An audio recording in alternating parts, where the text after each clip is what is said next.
صحیح بخاری حدیث نمبر 111.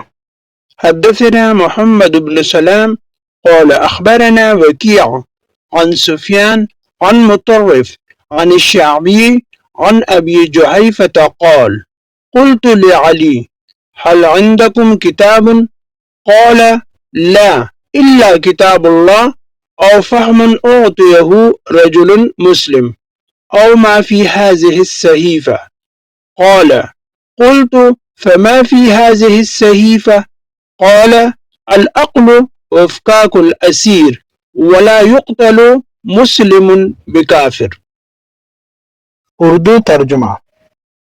ابو جحیفہ سے روایت ہے کہ میں نے حضرت علی رضی اللہ عنہ سے پوچھا کہ کیا تمہارے پاس کوئی اور بھی کتاب ہے؟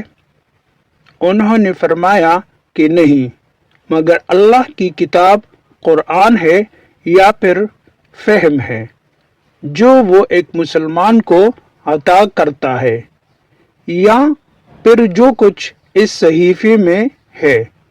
میں نے پوچھا اس صحیفے میں کیا ہے؟ انہوں نے فرمایا دیت اور قیدیوں کی رہائی کا بیان ہے اور یہ حکم کہ مسلمان کافر کے بدلے قتل نہ کیا جائے.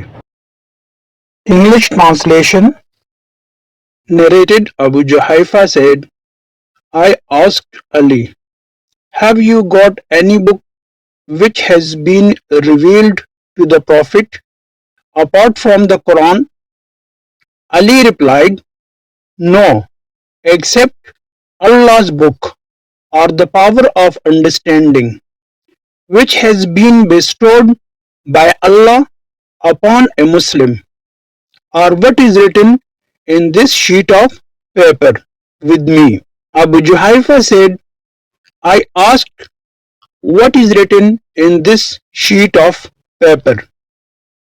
Ali replied, it deals with the diya, compensation, blood money, paid by the killer to the relatives of the victim, the ransom for the releasing of the captives from the hands of the enemies, and the law that no Muslim should be killed in qisas, equality in punishment for the killing of a disbeliever. صحیح بخاری حدیث number 112. حدثنا أبو نعيم الفضل بن دكين قال حدثنا شيبان عن يحيى عن أبي سلمة عن أبي هريرة أن خزاعة قتلوا رجلا من بني ليث عام فتح مكة بقتيل منهم قتلوه، فأخبر بذلك النبي صلى الله عليه وسلم فركب راحلته فخطب فقال إن الله حبس عن مكة القتل أو الفيل. شك أبو عبد الله وسلط عليهم رسول الله صلى الله عليه وسلم والمؤمنين، ألا وإنها لم تحل لأحد قبلي ولم تحل لأحد بعدي، ألا وإنها حلت لي ساعة من نهار، ألا وإنها ساعتي هذه حرام لا يختلى شوكها ولا يعضد شجرها ولا تلتقط ساقطتها إلا لمنشد، فمن قتل فهو بخير النظرين، إما أن يعقل وإما أن يقاد أهل القتيل. فجاء رجل من أهل اليمن فقال اكتب لي يا رسول الله. قال اكتب لأبي فلان. فقال رجل من قريش إلا الإذهر يا رسول الله، فإن نجعله في بيوتنا وقبورنا. فقال النبي صلى الله عليه وسلم إلا الإذهر إلا الإذهر. قال أبو عبد الله يقاد بالقاف. فقيل لأبي عبد الله أي شيء كتب له؟ قال كتب له هذه الخطبة. اردو ترجمہ۔ ابو ہریرہ رضی اللہ عنہ سے روایت ہے کہ قبیلہ خزا کے کسی شخص نے بنو لیث کے کسی آدمی کو اپنے کسی مقتول کے بدلے میں مار دیا تھا۔ یہ فتح مکہ والے سال کی بات ہے۔ رسول اللہ صلی اللہ علیہ وآلہ وسلم کو یہ خبر دی گئی۔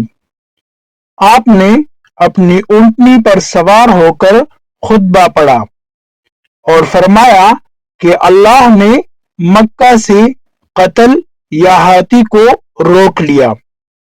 امام بخاری رحمہ اللہ فرماتے ہیں اس لفظ کو شک کے ساتھ سمجھو۔ ایسا ہی ابو نعیم وغیرہ نے القتل اور الفیل کہا ہے۔ ان کے علاوہ دوسرے لوگ الفیل کہتے ہیں۔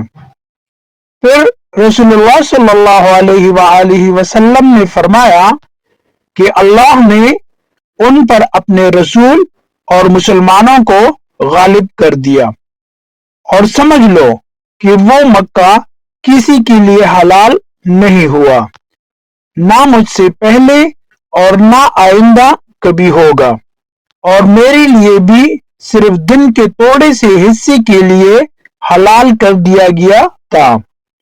سن لو کہ وہ اس وقت حرام ہے، نہ اس کا کوئی کانٹا توڑا جائے، نہ اس کے درخت کاٹے جائیں، اور اس کی گری پڑی چیزیں بھی وہی اٹھائے جس کا منشا یہ ہو کہ وہ اس شے کا تعارف کرا دے گا۔ تو اگر کوئی شخص مارا جائے تو اس کے عزیزوں کو اختیار ہے دو باتوں کا، یا دیت لیں یا بدلہ۔ اتنے میں ایک یمنی آدمی ابوشا نامی آیا اور کہنے لگا یہ مسائل میرے لیے لکھوا دیجئے۔ تب آپ نے فرمایا کہ ابو فلاں کے لیے یہ مسائل لکھ دو۔ تو ایک قریشی شخص نے کہا کہ یا رسول اللہ مگر اظہر یعنی اظہر کاٹنے کی اجازت دے دیجئے، کیونکہ اسے ہم گھروں کی چھتوں پر ڈالتے ہیں یا مٹی ملا کر اور اپنے قبروں میں بھی ڈالتے ہیں۔ یہ سن کر رسول اللہ صلی اللہ علیہ وآلہ وسلم نے فرمایا کہ ہاں مگر اظہر، مگر Azhar. English translation. Narrated Abu Huraira, in the year of the conquest of Mecca, the tribe of Huzza killed a man from the tribe of Bani Lays in revenge for a killed person belonging to them. They informed the Prophet about it, so he rode his Rahila, she-camel for riding, and addressed the people saying, Allah held back the killing from Mecca. The sub-narrated is in doubt whether the Prophet said elephant or killing, as the Arabic word standing for these words have great similarity in shape. But he, Allah, let his apostle and the believers overpower the infidels of Mecca. Be aware, Mecca is in sanctuary.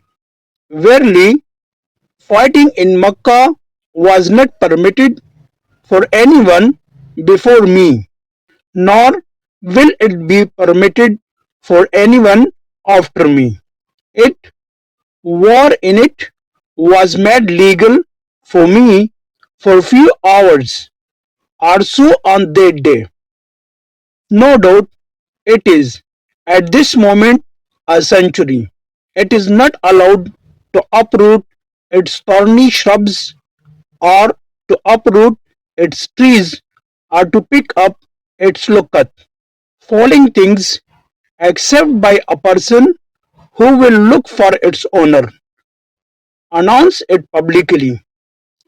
And if somebody is killed, then his closest relatives has the right to choose one of the two, the blood money, diya, or retaliation have the killer killed. In the meantime, a man from Yemen came and said, O Allah's apostle, get that written for me. The Prophet ordered his companions to write that for him. Then a man from Quraysh said, accept al-izhar, a type of grass that has good smell. O Allah's apostle, as we use it in our houses and graves. The Prophet said, except al-izhar is allowed to be picked up.